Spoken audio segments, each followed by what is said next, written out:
Good evening, everyone. Good evening, everyone. I'm not going to whistle. Good evening, everyone. Welcome.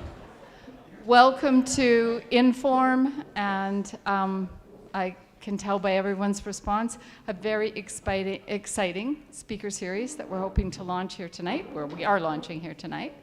I want to thank my team for always putting in the best on for these events, and it is an honor really to have all of you here and to focus on some of the things that I think we feel are really important in our city and in our world. So I would like to introduce Ute Lee as the first speaker tonight. Thank you.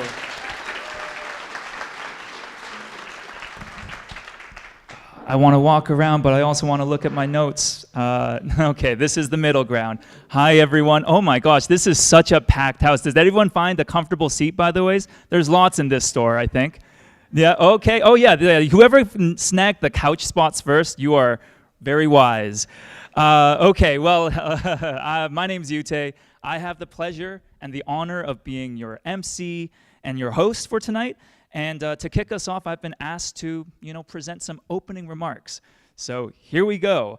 I've been thinking a lot about the city of Burnaby lately. Anyone here know what's going on with Burnaby lately? Maybe read the news. Yeah. Oh, did I hear a woo? Interesting. For those of you that are maybe out of the loop, City of Burnaby, like many municipalities across our region, recently passed missing middle housing policies, and they actually went quite ambitious with theirs, allowing up to 4 stories, pretty generous lot coverages. Basically, on a single-family home lot in Burnaby, you could build up to 80% more multiplex missing middle than what you would build in a Vancouver single-family home. So just in terms, almost double the amount of housing. And lo and behold, there were missing middle homes being built. It was a quite successful program.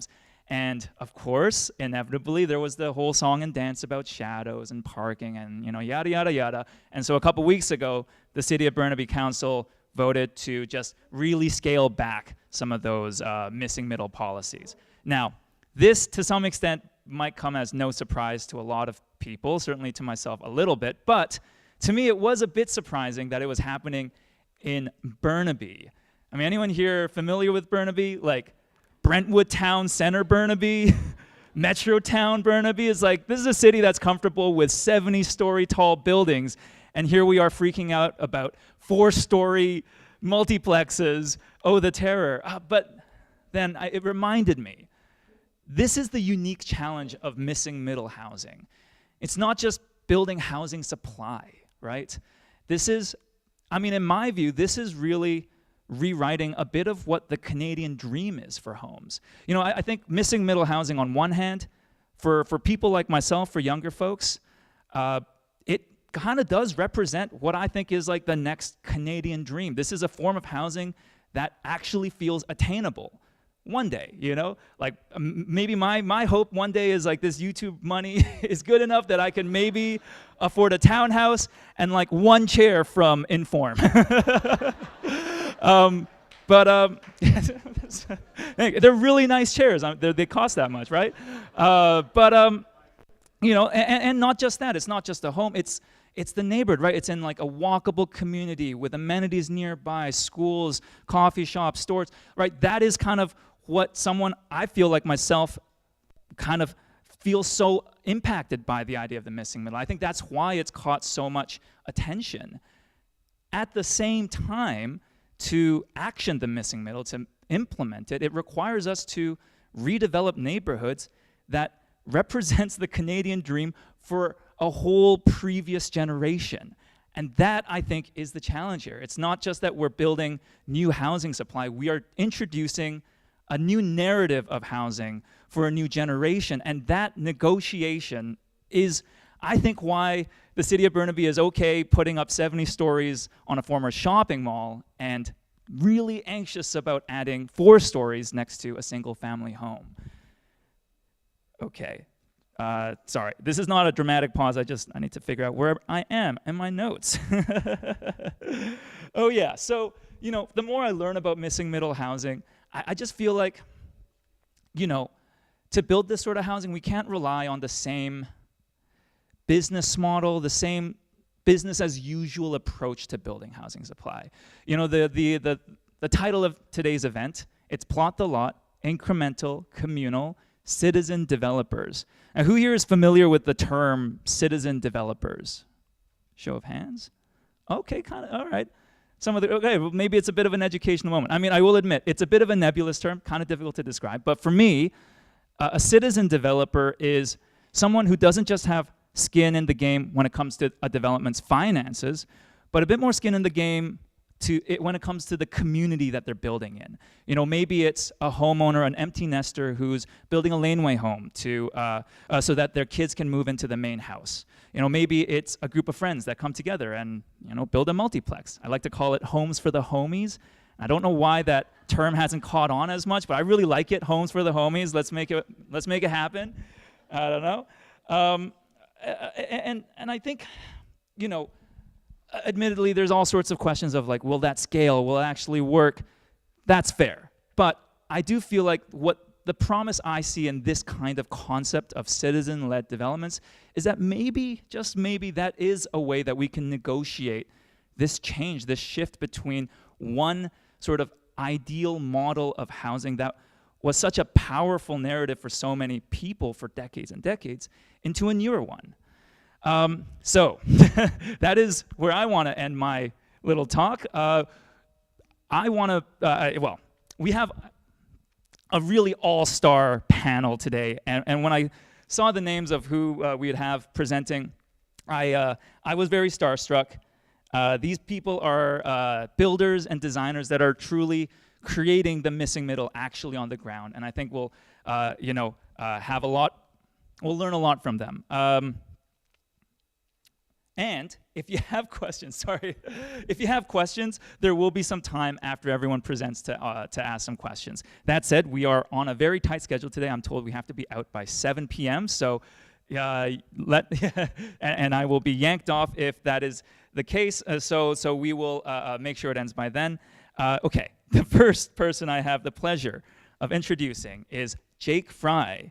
So Jake Fry is the founder of SmallWorks, which is a firm that designs and constructs housing throughout Metro Vancouver. He's been a longtime advocate for missing middle housing and has worked with the City of Vancouver to develop its zoning bylaws for laneway houses in the early 2000s.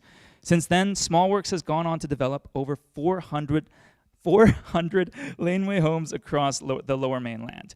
More recently, he founded Small Housing BC, a nonprofit advocating for missing middle housing and a frequent sponsor for About Here. So thanks for that, Jake. Please help me in welcoming Jake Fry to the stage. Thanks. Okay, so I'm always been asked, and I love doing this, just to start off, who here knows somebody who is in need of housing or is housing challenged? Just a little show of hands. Pretty good. Okay. Who here maybe owns a single family lot or lives on one? Okay, there we go. That's in keeping with the stats. So I just want to jump ahead here. Do I drive this with this? Where? Click down. Okay. So I don't get the remote, I have to. Oh, there we go. Okay, so let's talk about this. I want to give a little bit of history, and I know I have tight time, so I'll talk a little fast, but I'll try and enunciate. So we're talking about citizen developers, and I think we have to look back, like way back, when all this lovely land was taken from the first people, and we had European settlers here with their chains, making single-family lots and selling them off. And what typically happened in that form of housing, and it was not unusual at all, is those are the original citizen developers who had people building their own homes. And in fact, it was quite common, in fact, when you had these lots laid out that you'd actually have someone build a little cottage in the back until they had the resources to build the main home. Very frequent. And when I had moved, I moved here about 25 years ago, and I really wanted to get involved in doing something that was going to help around affordable housing. And it was interesting to see some of these. I did a lot of work in Strathcona. It was interesting to see some of these vestiges of these old houses, and it really got me thinking. And then around the 80s as well, looking at those homes that people like Paul Merrick had done, or Roderick Lemingham with the heritage revitalization programs, and you had these little homes being put at the back to sort of enhance the city, and I really loved them. They were very imaginative. And so I started off going, well, I'll make these little 100-square-foot sheds. I don't need a building permit. People can use them for guest house. People can use them for home libraries. And again, the citizen developer pushed down on how to change, because what I got constantly from clients is, well, could you make me something big enough I could actually live in? My daughter needs a place to stay. She's going to school. And as out of that process that I started basically becoming a housing advocate for laneway housing, and worked quite hard along with a number of other colleagues to really push that legislation through. And we did, and we're very happy it's here. I mean, I certainly am, and I think a lot of people who are living in these homes really think that had something to offer. But it was interesting. We have to look back to see that these are some of the solutions we started with, and how that moved forward. So I'm going to look at a couple of examples. So what has laneway housing become? So here's a house, has a really unique history. It's very closely tied to our company, because we've had 2 of our employees live in this home after it was built. It was gifted from a parent to a child, a single family lot, because they were having children. And they themselves had elected to build a laneway house because that was their tool to affordability to live on the property. And so we've had this, quite nice 700-square-foot home. It's well appointed. It's interesting about this house is it's had 5 babies in it. I think 3 babies have been born in this house because it's turned over through a couple of different employees of ours over its time. But this is very much keeping. Like, we've had, again, what started as a small rental program has grown into something else for this family. This is a way for this family to sort of extend and have a positive impact in the community that was very much in their thinking. And here we have another house, a contrasting story, not dissimilar. So this is a home we recently built. It's interesting. We're very fond of this one because it has a lot of our new prefab innovations around mass customization in this one. And we can talk about that another time. But in this house, again, this is a young couple looking to move on their parents' property. I would say, literally over 85% of our clients are of this narrative. It is the parents going, look, we have this wealth. How do we share it? Our kids are struggling. Well, we can give them the land. The kids can afford to work on a mortgage, because if we give them the land free and they pay for the project, it's actually going to be cheaper than the rent they're paying to live in and whatever part of the town they're in. And so this is something that we feel so important about. Like, these homes have had such an impact. And it's really interesting because it's a very prescriptive bylaw. It's very frustrating to work with at times. But what's so interesting about it is that citizen developer has driven what this program has become. It is not the regulatory, which has formed what a laneway house is. It's the citizens and people building it for themselves. It's a quiet revolution, we like to think about it. So here's what I've built, and my company and my colleagues have built in Vancouver, about 400 homes, a little over, in the last 16 years. Now, what's interesting is you get to see it's not only is it very prevalent, but we're talking about, we've housed at least 800 people, maybe 1,000, but we've only produced about 6% of what the laneway homes that are. So this program, which has been around for 16 years, has quietly, very quietly, probably produced housing for 21,000 people.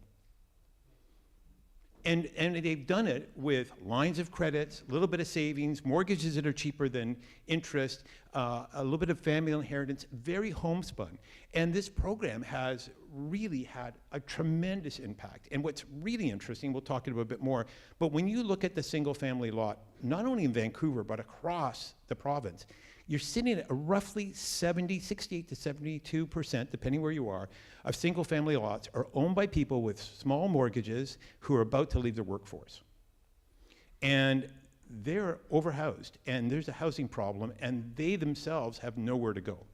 So we focused on the lane. So here's where the laneway houses live. So, you know, on the left-hand side, we have 3 laneway homes. One of them is something we had done a few years ago. The other side, you can see this in the 1980s kind of ad hoc home studio put in. But what's so interesting about this program, I think, is that, you know, it's done so much to be able to help people, but more importantly, it's really added a heck of a lot to the neighborhood. But really, where it's so striking is that this idea has been exported up and down the West Coast and throughout North America. And so the 2 balances are, one is if you think of California, the most frequent building permit in California is an ADU, a laneway home. And on the other hand, what's really interesting, and the camera will pause here for a second. Oh, it's moving on. But those 2 houses at the end of that shot, what was interesting about them is that the program itself has evolved. And it's evolved because people have asked it to change. So at the end of that last shot, we had 2 white houses. Oh. And those houses are on one side. We have the laneway house program has become much bigger. The houses are roughly 1,200 square feet, let's say, on average. And the other side, we have an infill in the back with 2 laneway homes, part of a multiplex program. And so the multiplex program is really interesting as well. So now it's baby steps right now, but the idea is, so we've had all this success with opening up the backyard. What happens if we open up the whole property? What if we let those people who are overhoused start to make better decisions about what they might do with their land, how they're going to participate in the community? What are they going to do that's going to help themselves, helping others, helping their kids? How are their kids going to deal with their parents getting old? How are we going to be able to look at being able to stratify, which is something that we see within the multiplex, and how all of a sudden that stratification starts to financially make this program really successful, because now somebody who doesn't want to have a mortgage, who's almost paid off their house, can utilize sailing of 1 unit to be able to potentially finance the whole project, and their kids get a house. And so it's with that opportunity that we see is where we see that citizen developer being so important. What is it to be able to do something on your property that suits what you want when you're going to be sitting beside somebody that you've lived by for 20 years, maybe 8 years, 5 years, your neighborhood? You're going to do something in your neighborhood that's both for you, but it's going to be with a consciousness of what it is to live beside somebody and to make sure that they themselves are going to be looked after. And we've seen that time and time again. That is what's the success of the Laneway House program. And it's not only that the citizen as developer has turned it into something that meets their needs, but it's done so in this effortless way, which has had an opportunity to sort of flow into the community and enrich the community and enrich the people themselves, both on a kind of an emotional level that we all want and from the place we live. And what's lovely about this and the opportunities that these multiplex programs hold, and Michael's going to be talking about these, he's done some great design work on this, is that it's going to be fluid. We don't know what it is yet. The same way we didn't know what a laneway house was 20 years ago, same way that no one in California would have ever thought that was a good idea, and now there's tens of thousands of units being built. This will evolve. This neighborhood will change and not change all at the same time, and that's what we're striving for, and thank you for your time.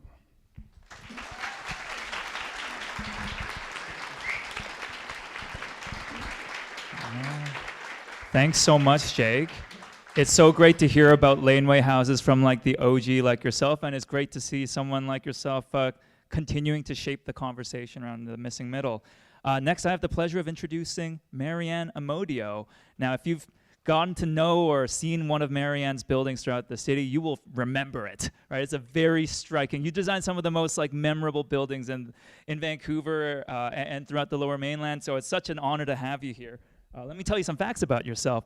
Marianne began her firm, Marianne Amodio Architecture Studio, in 2009, and in 2017, when her design partner, Harley Grisco, joined the firm, it was renamed to MA plus HG Architects.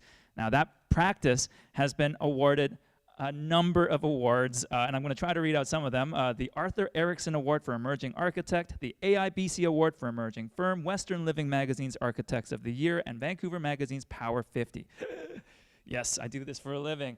On top of her architectural work, Marianne is an adjunct professor at the School of Architecture and Landscape Architecture at UBC, sits on the board of the Chinatown Heritage Area Committee.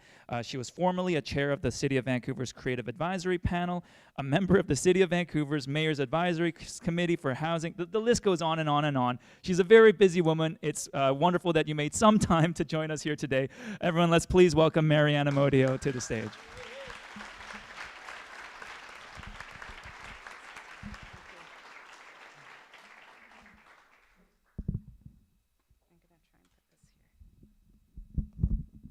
Okay, can you guys hear me if this is here?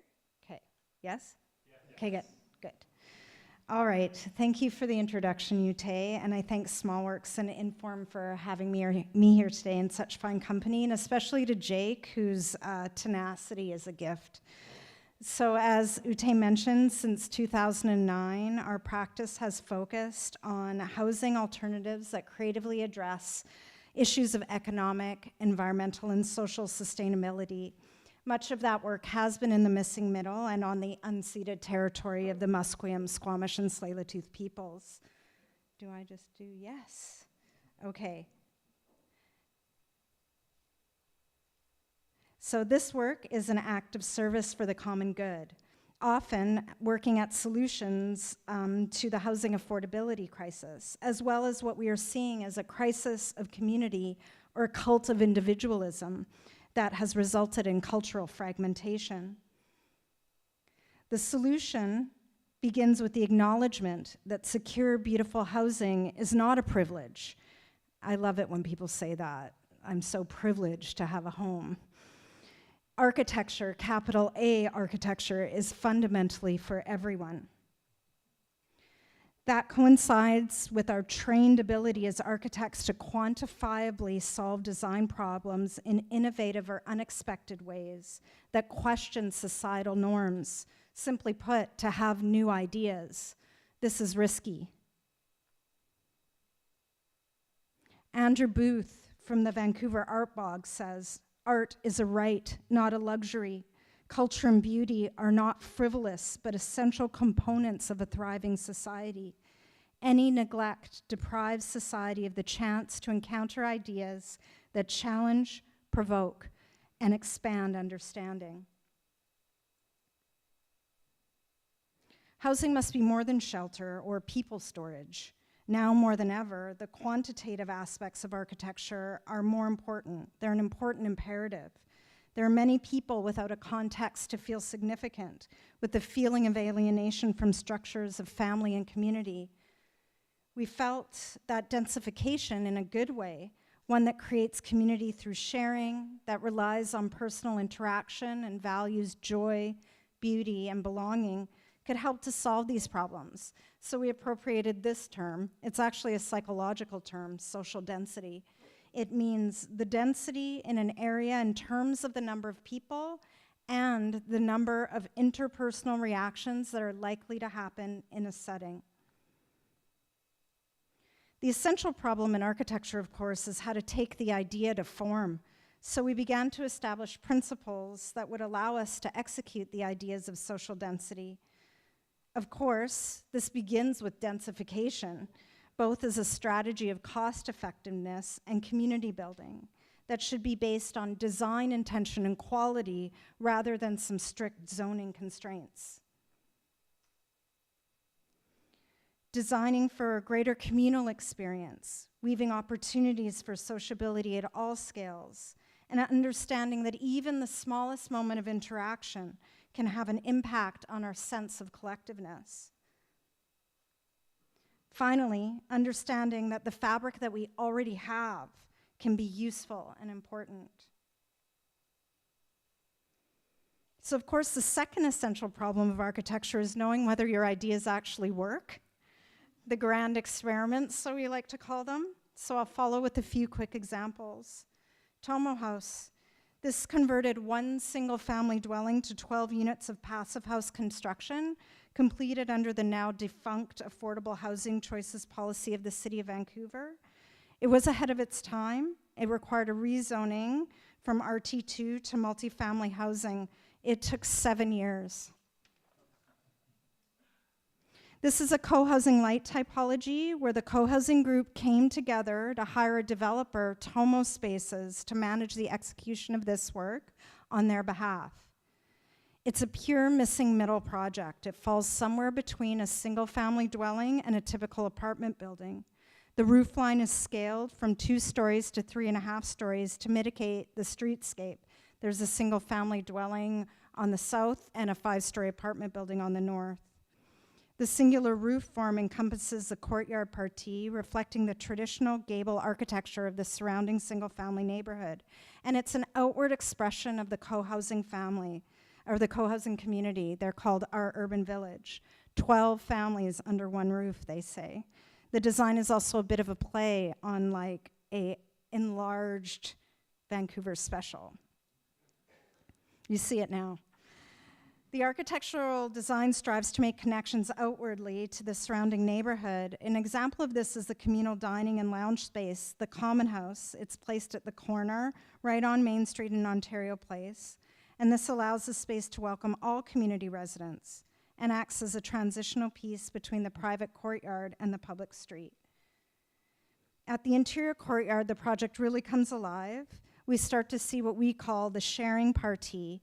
It prioritizes the notion of a traditional backyard, and it scribes the architectural mass around a central south-facing shared courtyard.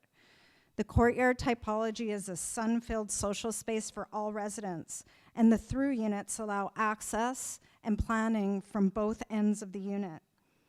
Generous walkways, social stairs, and patios off the walkways increase the likelihood of more frequent casual interaction between the neighbors. The walkways also allow for interaction at each floor, creating connection there, and a visual connection between the floors and to the courtyard below. And in the end, it's an everyday building. We really think of it this way, designed with affordability and longevity at the forefront, modest in materiality and form, and architecture for everyone to gather and belong. This is Union. It was a character retention and new infill building in the oldest neighborhood in Vancouver. It was a site of a single-family dwelling that got converted to 5 units. The zoning here allowed for bonus density to construct an infill building in exchange for the restoration of a heritage building. The intent is to increase affordability while ensuring tangible heritage retention. It should come as no surprise that heritage retention policies remain one of the few in Vancouver's implementation is generally not opposed.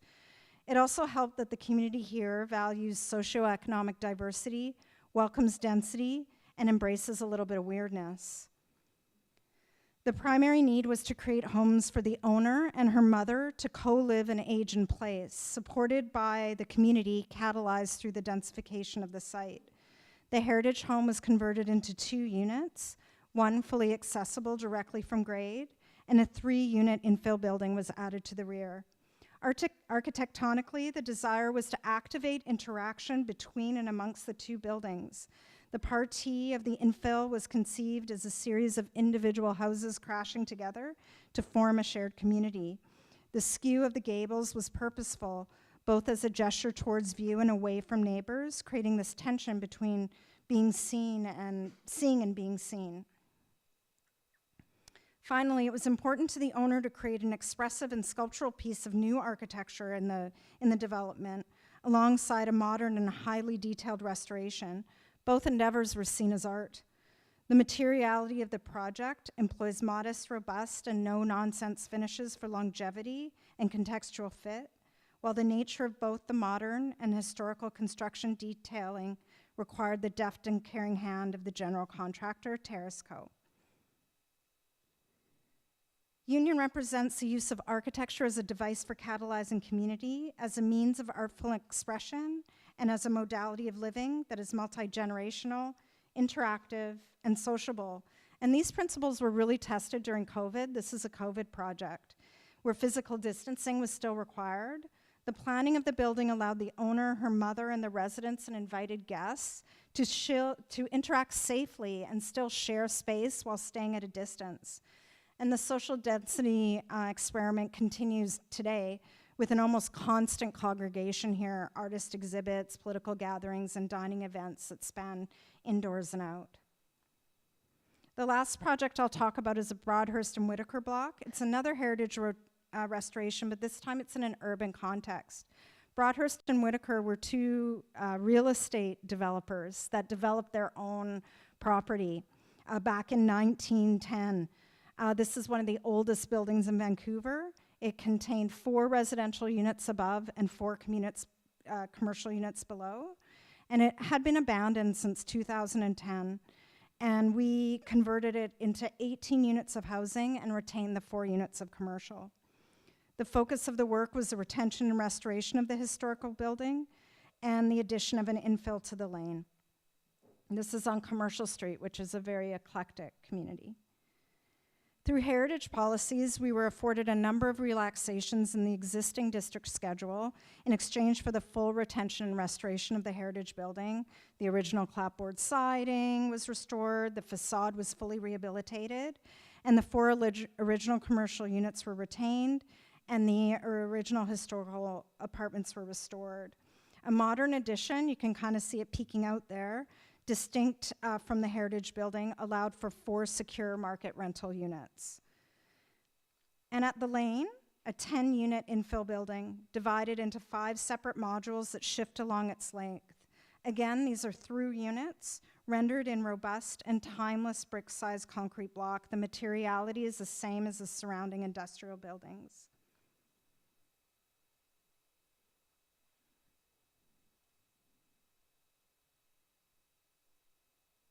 There we go. So this resulted in the addition of 10 homes, forming another courtyard community, mixing the commercial and residential units. The retail units open onto the courtyard, and the residents pass through the heritage building to get to the infill, through the shared courtyard, and through a network of exterior corridors, passing neighbors along the way.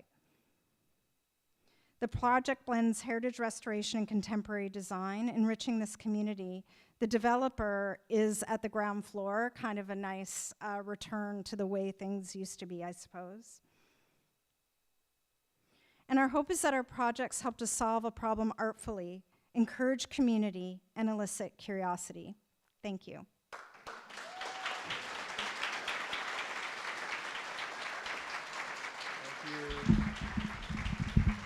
Thank you so much, Marianne. I now have the pleasure of introducing Shirley Shen. So Shirley Shen is the director of Hexity Studio Architecture, which is a Vancouver-based studio practicing at the intersection of architecture, interiors, and urban planning. Since founding Hexity in 2011 with partner Travis Hanks, Shirley has focused on projects that challenge conventional models of housing and city building, utilizing design thinking for social impact. She is a graduate of MIT and past adjunct faculty at UBC Sala. On top of that, her work was featured in the Canadian Pavilion at the 2023 Venice Biennale. Shirley is a board member of Urbanarium, where she co-authored several books on missing middle housing that aim to make our cities more affordable, inclusive, and sustainable. Welcome, Shirley.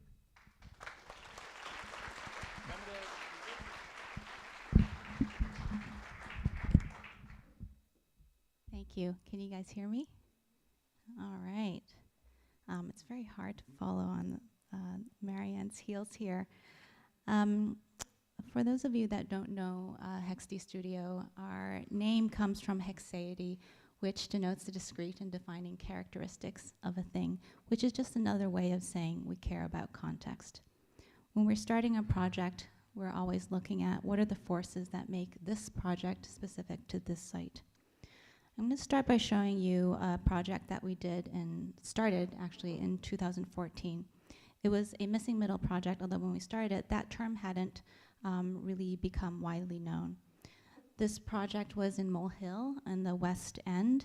For those who don't know Mole Hill, it's basically all these heritage homes that had been retained, and our site is wedged between that context and a 7-story apartment building that was built also at the turn of the century. So between these two neighbors, all these forces, these physical constraints were placed on our site. Everything from those large windows right on the property line facing our lot to the Mole Hill Housing Society that had really strong opinions about what character were allowed on this block, to a tree right in the center of the site. All these things pushed and pulled the massing more than anything that we were doing. We were just really responding. So instead of putting one principal building right in the middle of the site, which is what you would typically do, we started to break apart the massing and eat away at the front and rear yards. And I'm glad we were given that many constraints, because it really made us test the boundaries and the limits of what you could do with Part 9 buildings at this scale. So the tree forced us to create a courtyard, and it made us have to navigate, privacy versus sociability. We thought we did a pretty good job of fitting into this really crazy context, and at the end of the day, we knew that we built it for as cheap as we could, and the land was practically free for the developer because it came with the Strathmore Lodge next door. So from a single-family bungalow site, we fit 6 units at 1 FSR. Half of those are family-sized. By the end of the day, when our own employees were looking at the rental rates, we could not afford to live in the project we had just built. We knew something was wrong. So we started to zoom out. We looked at the macroeconomic context. The urban area missing middle competition was just announced, so we used that opportunity to research this. What was happening? What was happening with the speculative market? Why was it that the thing that we had built was not affordable for us? So we were given a site in Burnaby, speaking of Burnaby. In 2018, at those land prices, we calculated that we needed 7 units. And that would result in something that came close to how CMHC defined affordable housing. But most critically, we needed access to financing that was low interest and long amortization rates. And it had to be shielded from the speculative market. We proposed taking the co-op typology, or tenure model actually, and making it micro, fit it to a single lot development where a group of 7 households, various incomes, various makeups, could pool their resources and overcome this developmental hurdle. Along with looking at alternate tenures was definitely zoning reform. So we came up with this sort of zoning envelope that was in large part informed by the Mole Hill project, except now we could properly split the massing into 2 principal buildings and create a proper courtyard, doing away with one side yard, doing away with the rear yard and most of the front yard. And we imagined that this would be acceptable to neighborhoods. I guess we were wrong. But we saw it as gentle density, right? Something that would allow the property owners to participate in development, because really the other alternative at the time was land assembly, full block land assembly that completely changed neighborhoods and displaced people. So municipalities were starting to take some of this research, and not just because of our efforts, but everyone and a lot of people in this room contributed that, and we saw zoning policies start to change, but not with the tenure piece along with it. So when we were invited to participate in the Venice Biennale, we decided to sort of double down on looking at the social economic context. And they invited us to, I think I'm missing a slide here. They invited us to look, to create a demand, and our demand was collective housing. We further demanded that we wanted 60% non-market housing, and that non-market housing would keep the market in check, because then people would have enough options, and that the non-market housing would have a healthy mix of co-typologies. Co meaning collective, and it could be co-housing, co-ops, co-living, etc. And we were trying something new for our practice, which was co-design. And because this was a theoretical project, we didn't have the end users to co-design with. So we looked at the demographics of the site that we had chosen, which was the ethnoburb of Richmond, BC. And we created personas. We each took one of these persona cards and role-played. We advocated for that persona's housing needs. And from that, we created a project to show at the Biennale. So this was the panels. There was a seniors co-living pod, a family co-housing project in the middle, and then towards the end, a co-live work building. So lots of co's. And the final image was purposefully utopian because we thought there's no way this could get built. It was a hybrid of too many different things that didn't fit neatly into a zoning path or into a financing path. But the curators kept pushing us. They asked us, how close are you getting your demand met? And we're like, I don't know. So we reached out to various housing groups across Canada, and they gave us some seed funding to start a working group. So the working group comprised of HEXD, but also families that we had never met that were interested in co-housing, along with Kathy Magranera from the Canadian Co-Housing Network. And we toured all the co-housing projects, including Tomo. This is a picture of when we went down to Seattle to see the Capitol Hill co-housing project done by Schemata Architects, and it was led by the architects. And that's when we thought, okay, we can do this. We met with legal and financing experts, and they helped us make a roadmap on how to deliver this project in the Canadian context. And that project that was very utopian is now very standardized, very banal even, but that's okay. Because we want to fit in. This time we want to fit in the context. It's already in a pretty developed missing middle context. So what's new for us here is the delivery model. And we're hoping to achieve some of that social density you were talking about. And hopefully when this is built, it will become our future context. Thank you.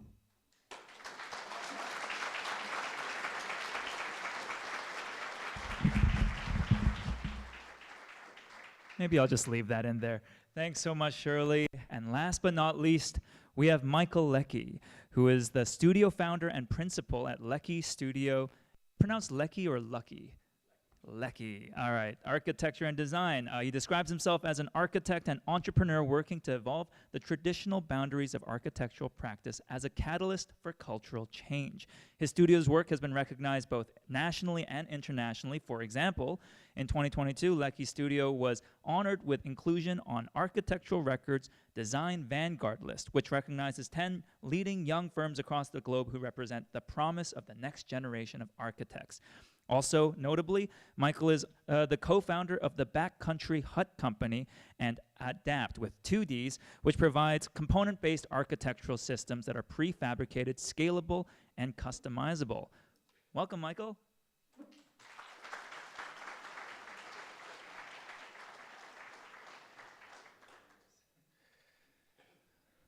Thanks, Yute. And thank you to Inform, the team at Inform, and also thank you to Jake and the team at Smallworks for putting the event together. It's really an honor to be here and to join this panel of accomplished practitioners and share the knowledge that part of the knowledge that I've learned over the last 10 years. My studio is a medium-sized architecture practice. We're 20 people practicing out of Vancouver and working across North America. We do a range of work, quite a wide range of work, from high-end custom single-family homes, private island developments, multifamily residential, boutique hospitality, and retail. But what I'm really going to talk about here tonight is a long arc of research that has been happening over the last 10 years in the practice. I'm going to focus specifically on, whoa, okay, it's going by itself. Got to keep an eye on that. I'm going to focus specifically on 2 projects. The one in the middle, which is called Adapt, and that's a prototype for gentle, emergent, adaptable densification over time. The project on the right, which is the standardized design catalog commissioned by the BC Ministry of Housing. And before I get into those, I'm going to start with the project on the left, because really it's the starting point for this long arc of work that we've been engaged in over the last 10 years. And this work really started with an inquiry into user participation in design, DIY architecture, and also the notion of empowering people to create their own structures. So we started this question of how could we imagine a house or a structure or a cabin more like a product? And this was our first prototype. It was what I call component-based architecture. It was a kit-of-parts system. We manufactured it on Vancouver Island. We shipped it across the country as a demo house. Is there a way I can get this to slow down for me? And launched it at IDS Toronto. It was very well received. We sold it at the show. We took it apart after assembling it in 3 days. And eventually, we moved it to a private island in Georgian Bay, where it now lives and is enjoyed by the client. The systems that we developed were really based on these traditional methods of barn raising, and we developed a single-story system, which we call System 1, a double-story system, which we call System 2, and really it's a post and beam engineered timber frame around which structural insulated panels are then laden. What I'm going to show here is a Fogo Island project that we did. It's a recent project, again, assembled very quickly on site. And relatively economically, and I think it fits quite beautifully into its context. The reason I'm really talking about this is because it was the start of this long arc of work, which ultimately led us to explore other forms. We were asked by a client to do a private commission on Hornby Island, where we took that kit of parts approach to architecture and actually created it with a flat roof. There was a constraint around the building height, so we were forced to take everything that we learned and customize it. Now, this project is a success in my mind because it was built as a custom cabin at a relatively affordable price. So it's a very high-end finish, clad in Shusugibon charred cedar and clear cedar throughout. But we were executing this project at about $450 a square foot in a location where you would expect, because of the remoteness and the scarcity of trades and materials and access, that the cost per square foot would be between 30 and 50% higher than it would in an urban context. So after we did this project, we thought, you know, this would be great as a laneway house. And I wish I'd called Jake right away. But of course, we adapted this to an urban context.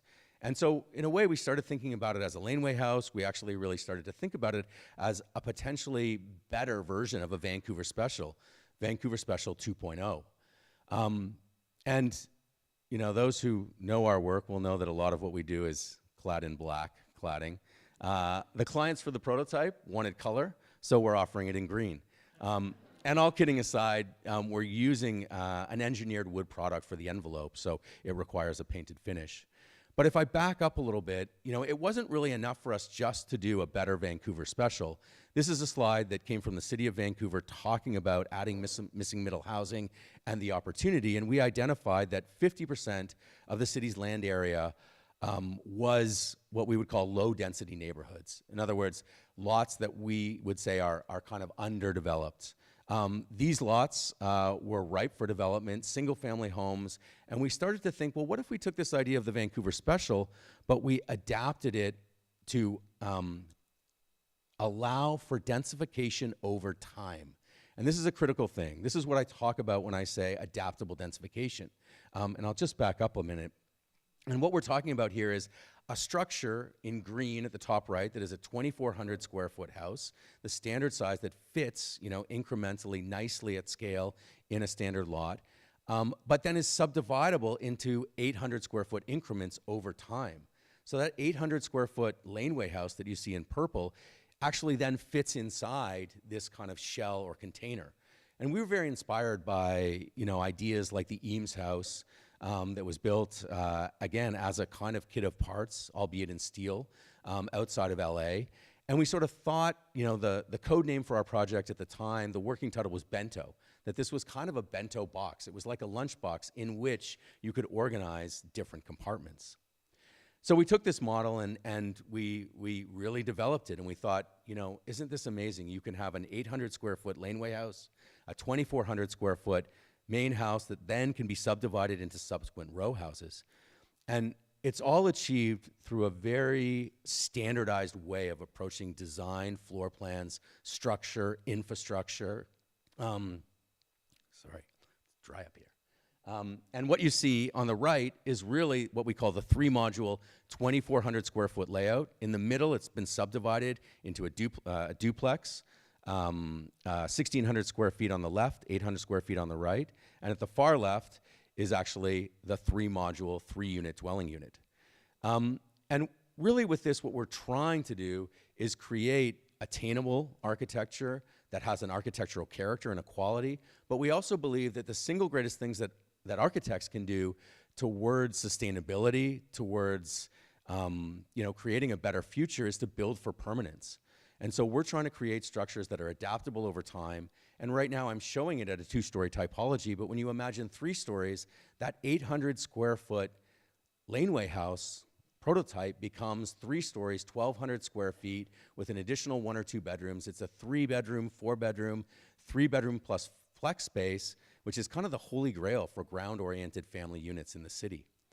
So last summer, there was an RFP that came out, and it was from the BC Ministry of Housing, and it was essentially a kind of brief that was similar to the old CMHC housing catalog.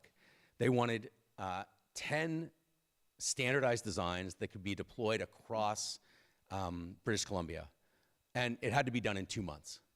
So I don't know if we were the only ones crazy enough to apply for this, but we were successful with the RFP, and so we set to work. And there's no way that we could have done this work if we didn't have a running start of years looking at these small-scale, multi-unit typologies and understanding how we could create small-scale, multi-unit densification. So we took the knowledge and research that we'd done with kit of parts approach to component-based housing. We took the approach to building blocks and gentle densification, adaptable densification over time, and we applied it to this context. And what we did was we actually created, rather than 10 designs, we created a whole housing system. And we thought this is going to serve communities much better.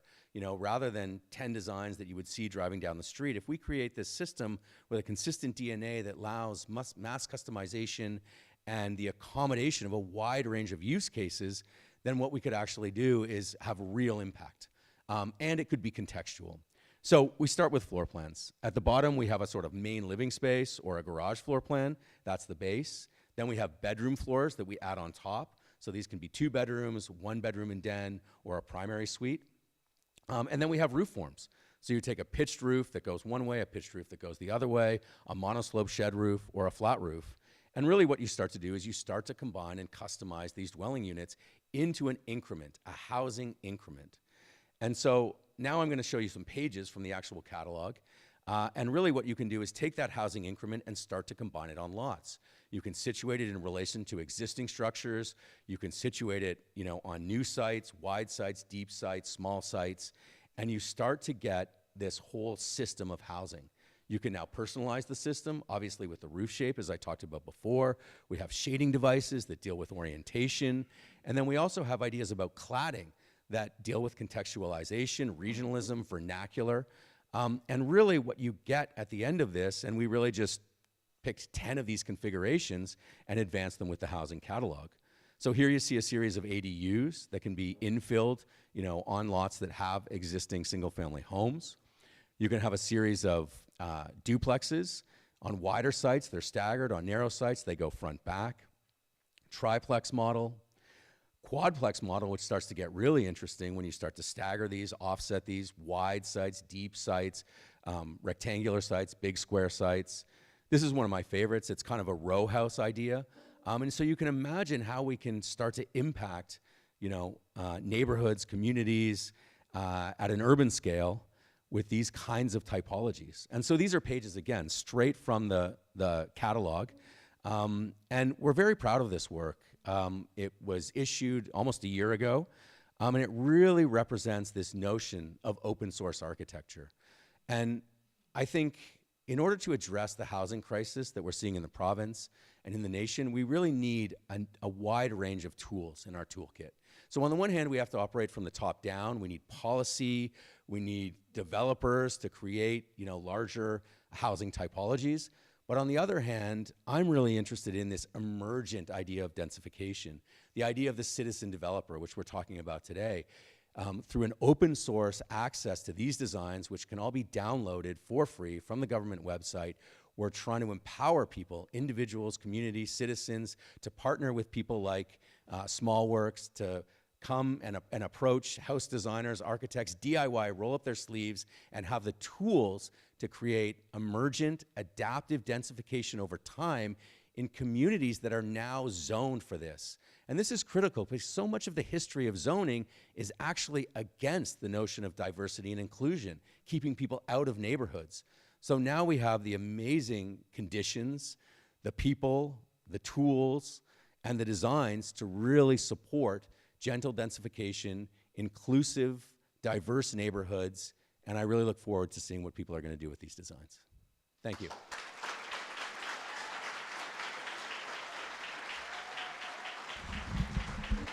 Thanks, Michael. Wow. I'm still just getting over the fact that you did all that in 2 months. That's crazy. That's how long it takes me to make a video. Meanwhile, you're designing an entire catalog of housing for the province. I feel so inefficient. Anyways, we have about 5 minutes left, and I'm going to look at the people in charge. Do you think that's enough for us to have maybe one question asked? Well, it depends how good they are at asking the question. Yeah, it better be a very good question. Maybe, yeah, for that one Good. question, could I get the first off the panelists to come back onto the stage? So Michael, Jake, yeah, Shirley, Marianne. Yeah, and then no pressure, but we got room for one question. We got one question.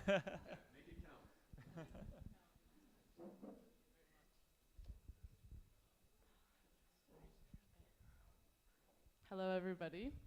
I'm a student at UBC Satla, so where Marianne teaches.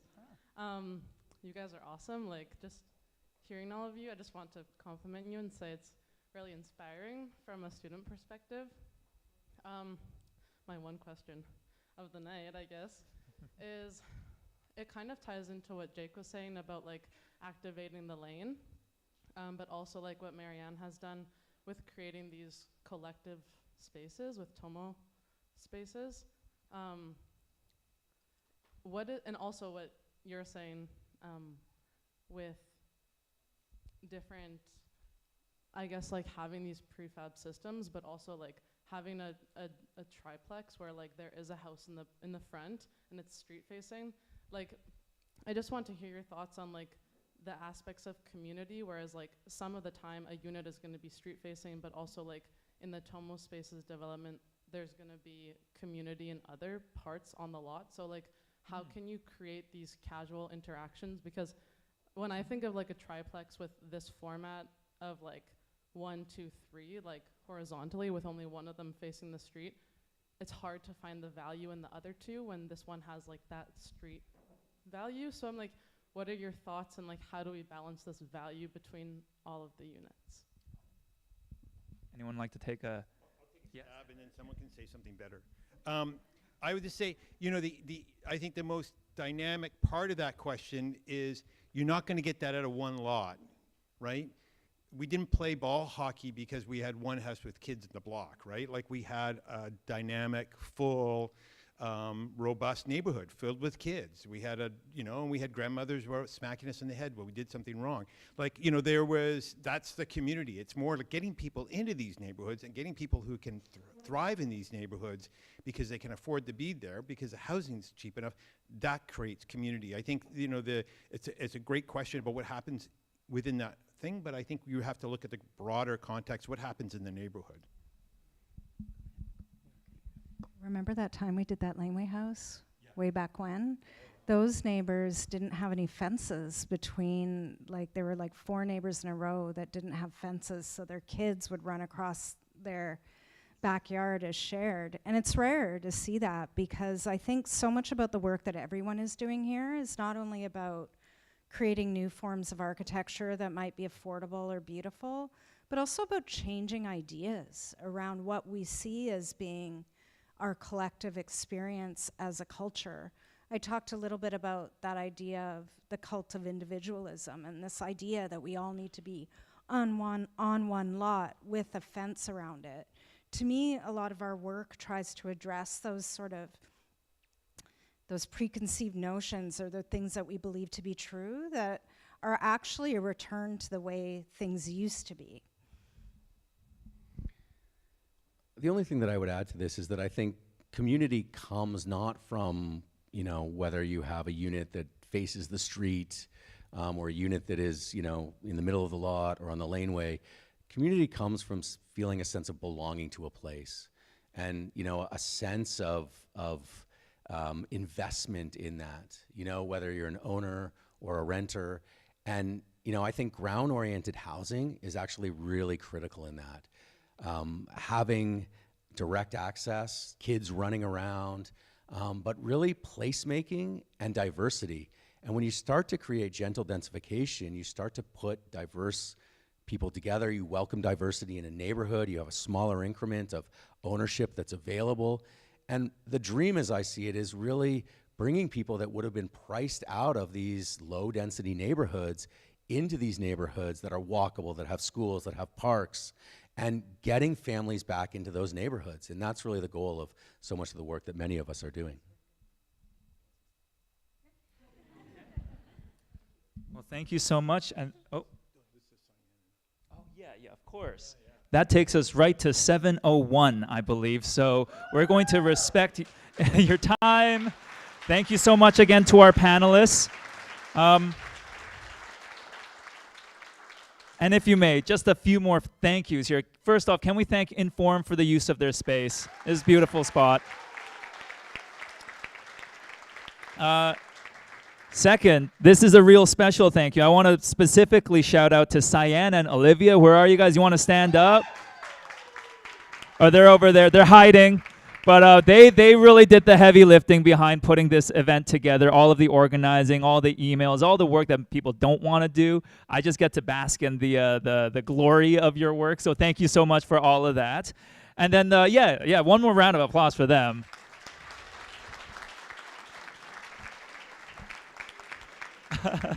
And last but not least, but this is cheesy, thank you to you guys for coming. I hope you learned something tonight. I hope you were inspired, and I hope you enjoy the rest of your evening.